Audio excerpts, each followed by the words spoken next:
All right. Well, Justin, Audra, thank you so much for taking some time to talk today around anxiety and the heart. And so, before we just jump in with this conversation, which I'm really excited about, go ahead and introduce yourself. There may be people watching who know who you are, and there may be people who know of you, maybe people who've never heard of you, but I want them to kind of get an idea of who you are, what you're up to these days. Well, I'll go first, I guess. I am Audra Dahl. I am a licensed professional counselor, and I am the director of Rush Creek Counseling Center. I've been here for 15 years now this month, and love it here. So I do this. I do some speaking. I do used to be teaching, but this is my main gig now, and love it. Great. And I'm Justin Harvey. I'm a licensed professional counselor as well. Been here for a little over 5 years now, and I'm also on staff at First Baptist Burleson, working with our student team there. I'm the director of student discipleship, sort of an internal care of our students there, and so that's what I'm doing. I'm mostly here, but there a couple days a week. That's wonderful. Well, with environments of teaching, environments of ministry. I mean, it's all kingdom work, but in those specific environments, I think you're very appropriate for this topic today of this conversation I want to have around anxiety and the heart. And I want to talk, have some questions for you around the Jewish understanding of the heart, because I think some people might take that for granted when they see a lot of heart language in the Old Testament and New Testament. And, those who lived during those days viewed the heart differently than we do nowadays in this age of enlightenment, so to speak. And then kind of tying that into how is our humanity impacted when anxiety hits us? So to get us started, the topic of anxiety is it's relevant to everyone these days. And you have economic uncertainty, you've got political uncertainty, culture, wars over identity and sexuality. Of course, immigration. Those of us in North America are dealing with that quite a bit. Foreign policy, wars across the globe for many years. I mean, so there's many things that are outside of our control, and if we allow it, or maybe we don't allow it, but we still feel anxious from time to time. So for the Christ follower, the biblical worldview is being tested mightily. Mm-hmm. And so the world is not as it seems. Scripture is clear, and that we have a place in the story that God's telling. At least that's my belief. So living at the level of the heart, it's crucial in our time now. But there's probably some people who are going to be listening to this who may be not familiar with what living at the level of the heart means. So I came across a book a while back. It was recommended. I was watching a YouTube video of someone I heard Audra actually talk about in a staff meeting called Dan Allender. Heard that name, and I jotted it down and did some research on him. And that kind of, how you get into the wormhole, and then this video leads to this video to this video. And I came across a ministry called Wild at Heart, which I'd known about from the 90s, but I've get reacquainted about what they're about. Started digging around, and I read one of the books by the author John Eldredge named Waking the Dead. And if you're interested in that book, I highly recommend it. Page 42 is what I'll be reading from. I want to read this little snippet because it sets up this first line of conversation that I want us to spend some time on. It says, according to the scriptures, the heart can be troubled, wounded, pierced, grieved, even broken. How well we all know that. Thankfully, it can also be cheerful, glad, merry, joyful, rejoicing. The heart can be whole or divided, frightened, faint, cowardly. Your heart can melt like wax, wandering, forgetful, dull, stubborn, proud, hardened, wicked, and perverse. The Bible sees the heart as the source of all creativity, courage, and conviction. It's the source of our faith, our hope, and our love. It is the wellspring of life within us, the very essence of our existence, the center of our being, the fount of life. And so what Eldredge is describing there is this biblical Hebrew or Jewish understanding of the heart. So this is an understanding the biblical authors had when they wrote about the heart, Old Testament and New Testament. So all of that, fast forward to today, I'm confident anxiety is alive and well. I deal with it from time to time and it affects who I am as a person and how I live my life. So just to get us started, how common is this biblical understanding of the heart amongst the people you've counseled Why do you think that's common or maybe not so common? Well, I would argue that it's probably more common than they realize. I think that I don't think they would maybe necessarily describe it that way. I don't think they would, jump to, oh yeah, my heart is why I'm in this predicament. But if we sat down and explained it to them, that understanding, I think they would agree that, oh yeah, I can, especially for our Christian our clients. Not everybody we see is a Christian, and I definitely think that would be a point of tension for them. But for our Christian clients, I think that they would agree with it. But I also think that there would be a resistance to following that train of thought, or I think there's a natural resistance to following that train of thought, because the way I see it, that understanding of the biblical understanding of the heart, you really have to take sort of a look at yourself, a look at what about how your heart is messed up, is sick, as maybe the Jeremiah that says that, right? That the heart is sick above all else. And so that's sort of a look and an ownership of what's going on inside of you, where when somebody is struggling with an issue in our offices here, they're going to be quick to say, well, if only my husband would help, or if my kids were maybe just a little bit older, then I wouldn't be struggling with this, or if I didn't have so much on my plate, then things would be better. And it's easier to point to something to the outside of yourself than to the inside. And I think the biblical understanding of the heart, having that, would cause you to look inward and see how your sin, how your self is maybe the root of the problem. And so I think there's a natural resistance to that, but I think if we laid it out, I think they would understand and maybe even agree.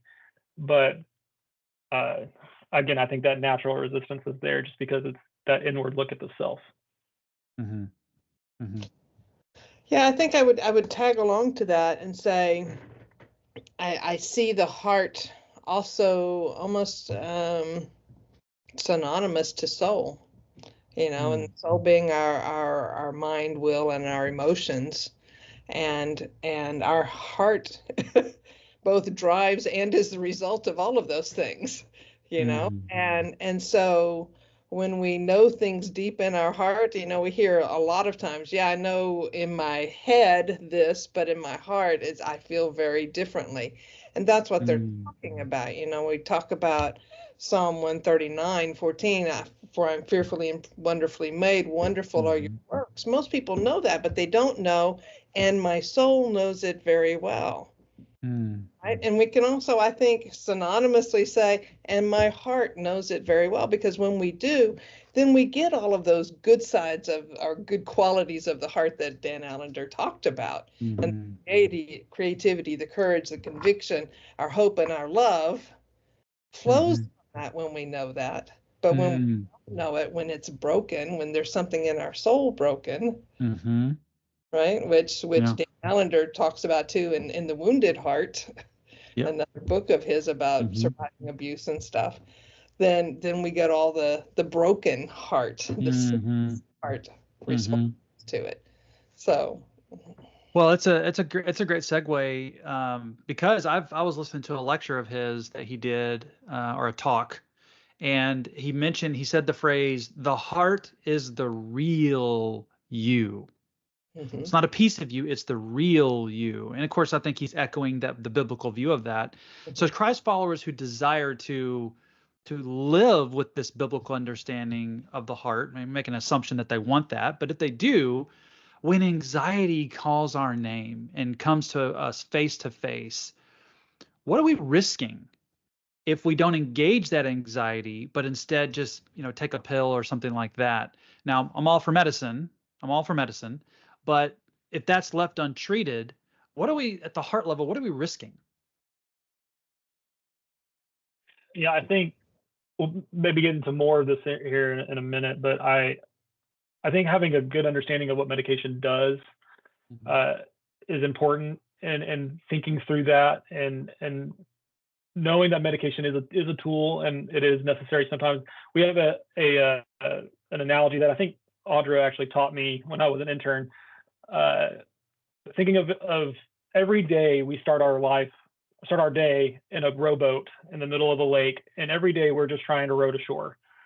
And some days we get holes in our boat. We encounter problems, encounter issues, and we end up with holes in our boat. And sometimes we need to go talk to a friend.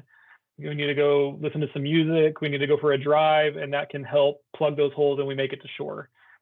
Sometimes the holes are so big, the problems are so big that we need to go talk to a mentor or somebody with a little bit more wisdom that can speak into us. Sometimes we need to go talk to that trained professional because the holes are so big and so much. Sometimes there's so many holes or they're so big that medication is necessary, and there's nothing wrong with that. And like I said, we'll get into this in a moment, but I think just kind of understanding what anxiety is too, and knowing that anxiety is not a bad thing. I think that's maybe a place to understand that having anxiety is not a bad thing. What we do with it maybe is a different story, but having it is not a bad thing. And sometimes our brain chemistry is just such that medication is what's necessary to help bring support or bring balance to the neurotransmitters that are maybe out of balance. But in terms of engaging with that anxiety, sometimes that does look like medication. Sometimes it looks like going to therapy. Sometimes it looks like taking some time and do some self-care, whatever that might look like for you. But yeah, I think that's where I'm going with it. Audra, what do you think? No, I agree with that. I think, certainly God created scientists and the medicines that flow from them, and the things in nature that we use as treatment also in those medications. But, we don't, the other, I guess, analogy I talk to people about is, if your pancreas isn't working well, there's no shame in taking insulin, because you have diabetes at that point, but for some reason, there's a huge stigma around taking a medication that helps your brain work better. Now, I'm not saying that we need to rush out and take a pill for everything. I would love to definitely try all the other things first. And oftentimes, if overwhelming anxiety is even preventing and inhibiting progress in counseling, and it's hanging over you huge, either a huge depression cloud, huge anxiety cloud hanging over you. If we can move it over just a little bit to let a little sunshine and clearer thinking in, then that's what we can do to facilitate our work in the counseling, to facilitate being able to truly hear the scripture better, even, I think. And be able to because faith comes by hearing, and we got to be able to hear it well and receive it well. And if anxiety is preventing that, then let's do something that we can facilitate that process and hopefully be able to take it for a short amount of time. I'm all for take the least amount of medicine for the shortest amount of time. I think sometimes we just need the support of it to be able to do it. I don't think it's unbiblical to take a pill. Yeah, that's super helpful and clarifying for a lot of folks. They'd be, I know in my own small groups in the past, I've had guys and gals in there who, really resented having to take medication for depression or anxiety, and it really messed them up. And hey, I'm just a broken thing. And that was a burden for them. That was a heavy yoke that they had to wear. But there'll probably be a lot of people who are relieved to hear a different perspective than, hey, just because you take medicine, you're broken. Oh no, that's not exactly the true. It's kind of like a broken leg. A broken leg will heal without any cast, without anything else on it. It will, but it's a harder process. It's more vulnerable. It's riskier. It may not heal just right, but if we can support it with a cast for a short period of time, then we're going to heal better, faster, more truer in that Yeah. sense, alignment. Yeah. Well, I think through the moment our planet has been through the past 5 years, of course, with lockdown and all the aftermath, and now we've got boatloads of research and all the major disciplines have been done on the effects of COVID and all of these things. So, for those who are going to be engaging this material, a lot of them are going to be new in Christ, and so I was talking on a different resource with a different counselor, and I mentioned to her that I had heard philosophers and theologians throughout the ages have said in many ways, but one that stuck out to me, that when you become a new believer, you got to be like an amphibian. You got to be able to live in multiple environments. So you got to be able to live in this world, but not be of this world. So you got to be able to know that there's a spiritual realm, an unseen realm, and the realm that we inhabit today. And so that's very similar as far as the effect it can have on you when big things come your way as a Christ follower, like anxiety. You hear that, Jesus is the bread of life. He's this. He gives you water that you'll never thirst again. Like, you hear these things as you're reading your Bible and you're growing in Christ. But when you come up against the things those essential promises are meant to push back against, it can be disorienting. It can be really disorienting. So again, in that Awakening the Dead book, there's a line in there that said the heart is central. And then he added the comment that we would even need to be reminded of this only shows how far we've fallen from the life we were meant to live. And that's something I want to key in on and ask you about, because it seems like, and I've talked with Pastor Marty about this, just me and him riffing on different things.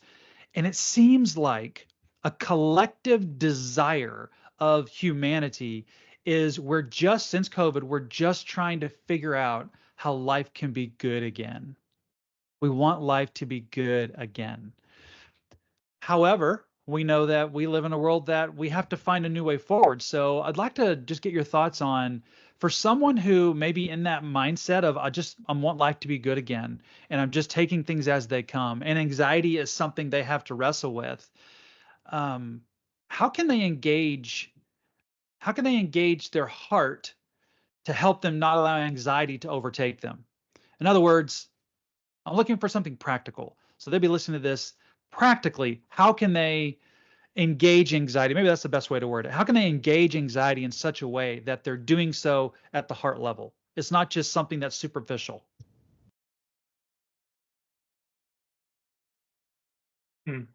I think understanding what anxiety is, that's not super practical, it's more theoretical, but I think understanding it helps you practically address it.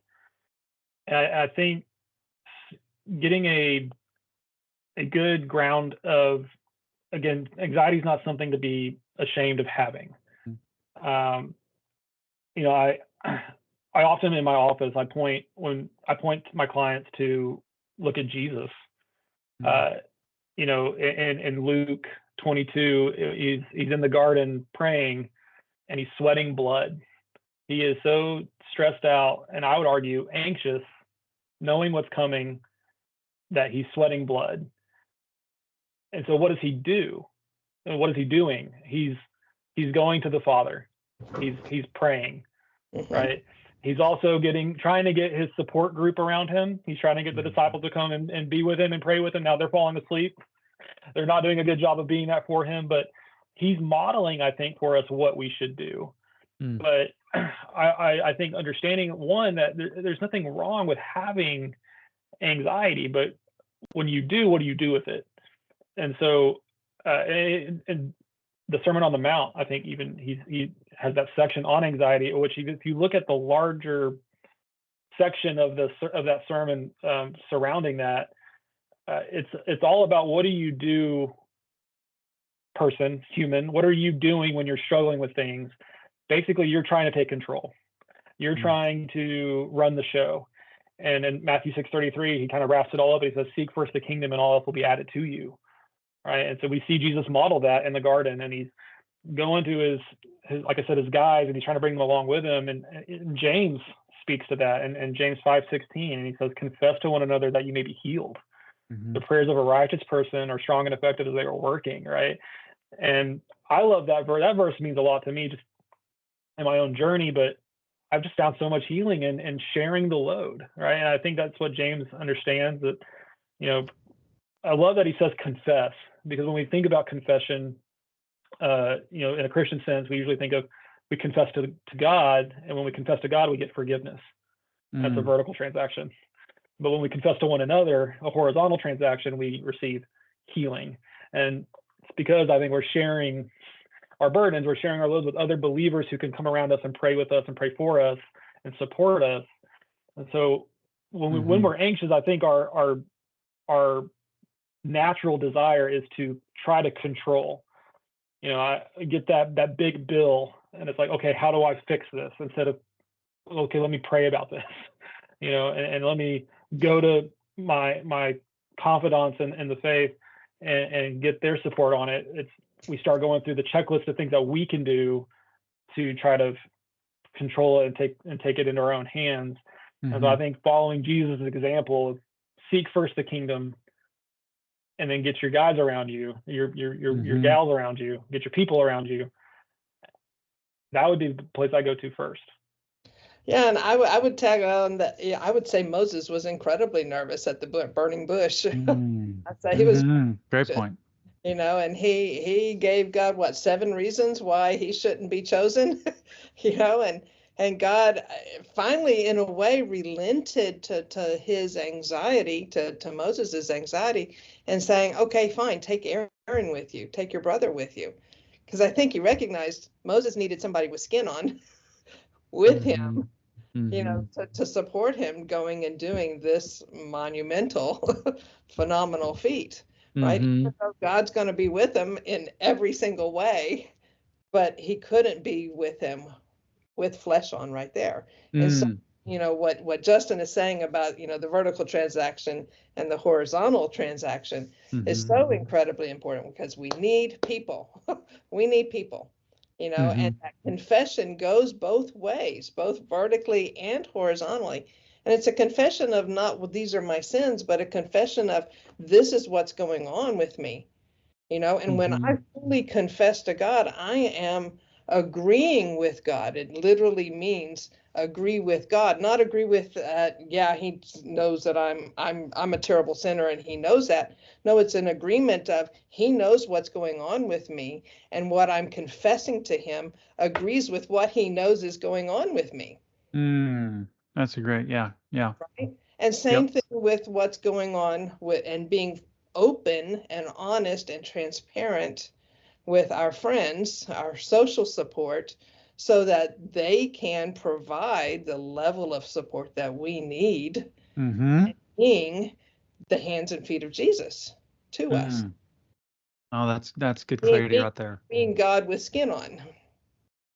Yeah, that's an analogy that a lot of people I think will find helpful.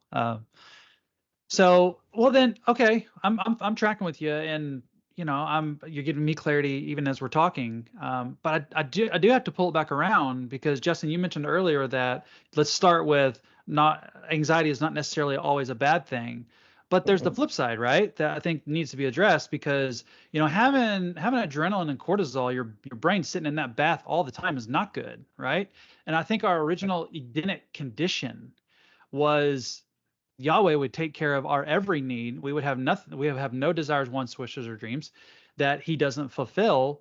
But we have the fall, so we got to deal with that. But our original design, that Edenic design, Scripture doesn't tell us, but we can infer that would have been a life with no anxiety, we would think, if we were getting everything we need from the Father. So it goes back to that for me, that real you of, hey, when it's not a good thing, what are some specific things, or maybe some practical suggestions? That's conceptual clarity that I think is huge. But, my son, let me just use him as an example. I've used him in public before, so he wouldn't be upset. My son is a competitive springboard diver, and diving is a sport that does this. You got to have a little bit of physical skill, but it's this right here, because you're asking the fight or flight to be put on mute, so you can do something that's inherently dangerous. And some kids, it's just a burden. So our coaches suggested we go see a sports psychologist. And so he gave him like 4 or 5 practical strategies, I guess he called them, to do. Like have a mighty mantra, something that you say. Another one is visualization. Another one's breath work. And so there are these practical things that he gave him for sports. So if someone were to feel like, hey, this is too much anxiety, don't want to take pills, what are some practical things that they could do that will allow them to not let it be formative for their heart? In other words, my essence is becoming just I'm a fearful person all the time. Yeah. So in counseling, we use a lot of things, or we use this concept called a SUD scale, a subjective unit of distress, and usually it's a scale of 0 to 10. 0 is an absence of whatever the distressful emotion you're considering is, and 10 is the most intense, unbearable that it could, most unbearable it could be. And the way I break it up, and the way I break it up for my clients, is usually like 1 to 4 is it's all inside. Nobody else knows what's going on unless you tell them about it or talk to them. But otherwise, just observing you, no one's going to know anything's going on. 5 to 7 is the vibe, right? Like, are you okay? I feel like something's off with you. I can just tell, but you're not necessarily doing anything or showing it, right? And then 8 to 10, people know because you're doing something that is exhibiting whatever you're feeling. And I think too often we wait until we're in that 6, 7, 8, 9 range to start coping, to start doing anything. And so I think kind of having a SUD scale in your head and being able to identify and label like, oh no, this just happened and I'm at a 2. I need to start coping now. It feels manageable. It feels like not a big deal. But if I don't start coping now, then this could very quickly jump to a 5, jump to an 8, 9, right? And so having coping strategies in place for when you get on that scale at all, a 0.5, it's time to start coping. Because if we don't, it can just start compounding and get overwhelming. And then the things that would work at a 1 to 4 are no longer effective in that upper range. And so now we kind of just have to wait it out. And so when you're in that 1 to 4 range, there's several things you can do to combat anxiety. Anxiety is a fear-based emotion. And so it's the fear of the unknown. It's the fear of something that hasn't happened yet. And that's why it's so crippling, is because our brain will go to the worst case scenario and just focus on there and just assume that the worst case thing is going to happen. And also, if you think about something that hasn't happened yet, then that means that your thinking is future oriented. Right, so you're thinking in the future about something that hasn't happened yet. And so what we need to do, what can be helpful, is to try to bring your awareness back to the here and now. And in counseling, we call that mindfulness, right? It's just bringing your awareness back to here and now. So you can do things like different grounding techniques. Like you can bring your awareness to different parts of your body, and by not moving the body parts, but just kind of becoming aware of it, right? Like each of us can become aware of the seat underneath us right now. And you weren't paying attention to that before, but now you can feel the seat underneath you, right? You can become aware of your feet and your shoes and feel your shoe around your foot. And you weren't aware of that before, but now you are. And now you're thinking about something that's happening here and now, and you're not focusing on something that hasn't happened yet. And it's not going to make the source of your anxiety go away, but it might help keep you in that 1 to 4 range where you're thinking a lot more rationally than when you're in that upper range. Again, reaching out and talking to somebody, I think we can't look past that, getting somebody else's perspective that can see in our blind spots and kind of speak into, hey, maybe you're thinking too hard about this. Let's change our perspective a bit. Sometimes it's hard to do that whenever we don't have anybody around us. We're doing it all on our own. And then again, those intrusive thoughts come in and they start to run away, and we start to focus on the worst case scenario. That's to me, that's the simplest strategy. Audrey, do you have any thoughts on that? I have a few. Mindfulness meditation is taking that mindfulness, the grounding exercises that Justin's talking about, and adding a meditation exercise to it. You can Google it, find it. There's lots of stuff out there for it, and it's really about drawing yourself back to what's happening in this moment, and being aware of your thoughts, being aware of your emotions, being aware of your surroundings, and being more alert to them. Because when we can do that, then we can recognize, oh, I'm having an anxious thought. And oftentimes we'll go, oh, I'm having an anxious thought. Oh my gosh, I'm anxious. And my body starts to feel more anxious. And then guess what happens? My thought catches in on that even more. And I get a negative feedback loop that says, the more I have these anxious thoughts, the more anxious I feel, the more anxious I feel, the more negative thoughts I have, and around you go. But when you can accomplish good mindfulness meditation and you start recognizing, oh yeah, that's an anxious thought I'm having. I'm worried about what's going to happen on my test tomorrow, and I'm getting caught up in that. I can go, yep, I can see I'm worried about my test tomorrow, but you know what? That's tomorrow, and right now I'm just going to focus on what I know right now, because God only promises what is right now. Give us today our daily bread. Manna only lasted for today. He doesn't tell us anything about what is tomorrow, right? We don't know. But what I know is what I have right now. And so through mindfulness meditation, it teaches you to examine your thoughts, not as I had this thought, so it's absolutely true, but as I had this thought, do I need to pay it more attention? Do I need to create more value around it and react to it? Counseling, we talk about the river of consciousness, and we get to decide what's going to keep permeating into our consciousness, or we can shut that river off and say, no, that is an anxious thought. It's not promoting anything happy or healthy today. It's only causing more issues, right? So mindfulness meditation does a lot of that kind of work. There's a great series on Netflix called oh gosh, I just went blank. Help me out, Justin. It's the guy that did the TED Talk. It is Headspace. Sorry, Headspace Guide to Meditation. And they're very simple little meditations. They're 20-minute episodes, but there's different ones for stress, anxiety, sleep, all kinds of stuff.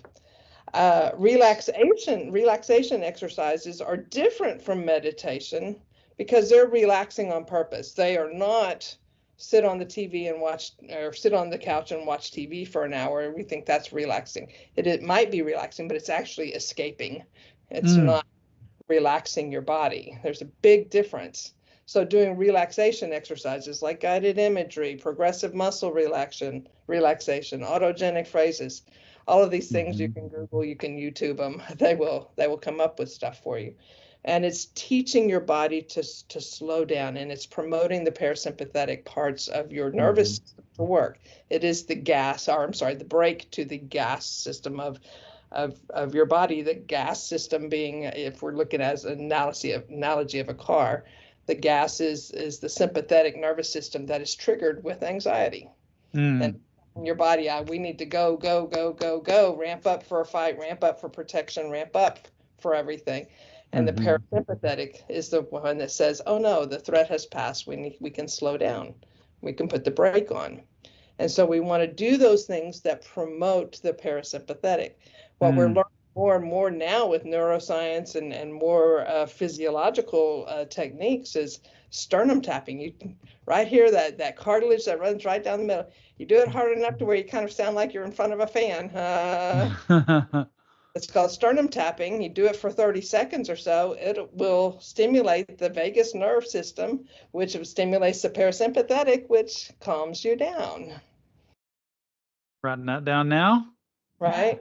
Even an ice cube on the roof of your mouth will help calm that down, because again, it's stimulating the vagus nerve and stimulating the parasympathetic. Wow. So that is super helpful. There's lots of cool new things like this that are coming out with science. We do brain spotting. Justin and I do brain spotting in counseling, and Vergence therapy is another one. Super duper You can do it with your finger. You can do it with a pen. You just do it, hold it up in front of you, about 9 inches away, 9 or 12 inches away from your face. If you look at that pen tip and keep it in focus, then the wall that is beyond, preferably, you go like a wall that's about 5, 6, 8 feet away, that wall will be out of focus. So if you look at the pen tip in focus, count to 7 slowly. And then when you get to 7, focus through the pen tip to the wall and bring the wall into focus. In other words, you're using your far focus at that point. Mm-hmm. Then count to 7, and then back to the pen, keeping it in focus, and back and forth is using opposite ocular muscles for focus, near focus versus far focus. And guess what nerve that stimulates? The vagus. Wow. Stimulates the parasympathetic. Interesting. Right? So, wow. Things, in Europe, their first thing to tell people who are having a panic attack is hold your breath, because it changes your breathing and makes your body slow down. Yeah, hearing y'all talk, y'all make it sound so easy and common sense. Y'all are such masters at this. I can just, in my times where I've had, panic attacks, or so for me, the birth of my children, as a man, that's a whole deal. You're helpless. You can do nothing. And when my wife started having labor pains, it's so strange. The first one, it was out of the blue. I'd never experienced anything like that, and I was getting dizzy. My dad knew what to do, so he was helping me breathe and having me do push-ups in the parking lot to keep my mind focused on something else. And then the second kid came, and the same thing happened, and I'm like, what is wrong with me? Third kid came, and so when you're in the firestorm of what I would perceive as anxiety that's not good, those things can be really helpful. So I think this could be very clarifying for people if they're on the fence on this. Yeah, and being just very aware, like everything Justin was saying was about your mind and keeping your mind engaged. Your thinking brain engaged is incredibly important, because when we get sucked into an anxiety storm, whether it just be a strong bout of anxiety or a full-on panic attack, the thinking part of our brain shuts off, right? The limbic system versus prefrontal cortex. They work opposite each other. And as long as we can keep the thinking brain engaged, it helps moderate or modulate the limbic brain. And so it can't take over so much. That's why, count backwards from 1,012 by sevens.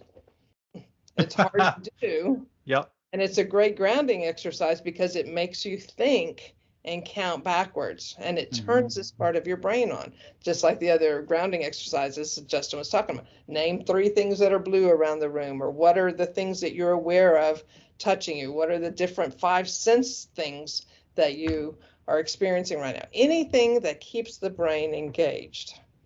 Wow. Talking yourself through it. This might be a panic attack I'm having, but in 30 minutes, it's most likely to be done, because most of them last less than 30 minutes. Nobody's ever had a heart attack from a panic attack. This is going to be okay. It's not a fun experience, but it's okay. I'm going to be okay in this, and talk yourself through it. Wow. Generally, thinking about that SUD scale too, talking about the intellectual versus the emotional brain. Like when you're lower on the end of the scale, you're thinking much more logically. You're able to talk yourself out of it easier, versus when you're up higher, then your limbic system is more in control. Yeah. And something that I talk with my clients about is, I would be willing to bet that whenever you are aware that you're anxious and you're up at that 5 or 6 or 7, you probably were already anxious and just didn't realize it. You just weren't aware. You were on the scale, but you just didn't feel it. And so part of it also is tuning your body to the cues that your body is putting out, because every emotion has a physiological component to it. And your body will cue you into what you're feeling. So you start to feel a little tension in your stomach, and that's not a big deal, but that might be anxiety knocking on the door, and that might be a 1 or a 2. And so again, that's when you want to start coping, because it keeps you in that prefrontal cortex versus if you wait and you get up there in that 5, 6, 7, 8 range, and now you're totally limbic and nothing you're doing is rational, or all your thoughts are irrational. And so, like, I think the SUD scale is very helpful and just helping you learn your body, learn your emotions, building your emotional intelligence to help kind of intervene when necessary, or when, earlier than later. Yeah, I think that's a great point, because the earlier you can catch it, the easier it is to manage it, for sure. It's definitely harder to reel it in when you're at an 8. But being also aware, to Justin's point, is to be aware of how your body is processing that anxiety. I've had one panic attack in my life and I didn't recognize it. As a counselor, I did not recognize I was having a panic attack. And I thought I was sick. I was on a flight. I was sweating like the dickens. I was incredibly nauseous. I just felt terrible. And I, was waiting for a layover in New York, and we had a EMT come up to me. He was in the lounge, and he checked me out, and he in a very nice, vague way, implied that I was having a panic attack. And I'm like, you mean I'm having a panic attack? I'm a counselor. And I have a panic attack. And he's like, I really think it's a panic attack. And he was right, because I got up and I was like, I just had a hard time swallowing that one down, that I didn't recognize it. Hit my pride, right?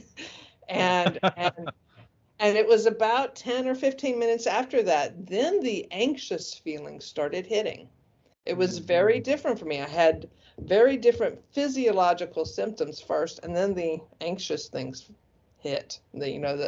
I can't sit still. I got to keep moving. I tried to find a dark corner to sit in. I couldn't sit. Those kind of things that just your body is ramped up and going. And then I was like, okay, so now I get it. You're right. It's a panic attack. And I, took something that helped slow my body down. And it really helped. But it's a thing that I have logged away in my brain of, this is how my body responds to panic. And if I feel really, diaphoretic, I was sweating through my clothes, and nauseous, that's not necessarily sick for me. And I need to pay attention to that. Wow. Well, this has just been phenomenal. I mean, the clarity that you've kindly provided for our folks, and I mean, for me, I'm just thankful of the conceptual awareness that you've given us, the practical skills and ideas, or coping, I guess Justin called it, coping strategies. Those have been super helpful, and I know that there's going to be a lot of people who get a lot out of this. So thank you so much for your time, and I hope you have a good rest of your day. It's our pleasure. Yeah, thank you.